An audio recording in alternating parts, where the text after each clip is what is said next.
Why do we follow the Apostle Paul rather than Jesus' writings? That's what a follower asked about our episodes of particularly perplexing Bible questions and passages. I don't believe that's what people believe. I know that's not what I believe. But it's important to understand that not all the Bible was written about you, but it was all written to and for you. Now that can be confusing, so let me use an illustration. Matthew chapter 5 is the Beatitudes. In the Beatitudes, this is said by Jesus.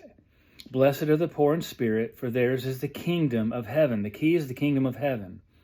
The kingdom of heaven is a physical kingdom that was promised to Israel. We see that in Matthew 10, the original commission given to the 12. Jesus says, go to the lost sheep of the house of Israel and teach, saying, the kingdom of heaven is at hand. But don't go to the Gentiles and don't go to the Samaritans. It was only for Israel. The kingdom of heaven is promised, 1,000-year reign over this world to Israel for 1,000 years. Jesus is going to rule the earth while Israel rules the nations. The church is now at that time married to Jesus.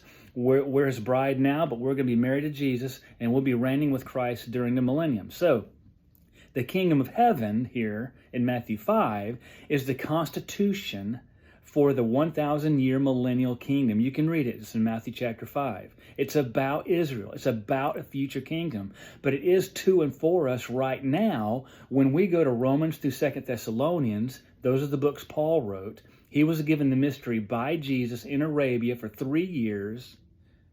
That's the mystery of Christ in you, the hope of glory, the church that we now live in right now. When we accept Christ by faith, John 3:3, when Nicodemus is asking Jesus, should we be born again?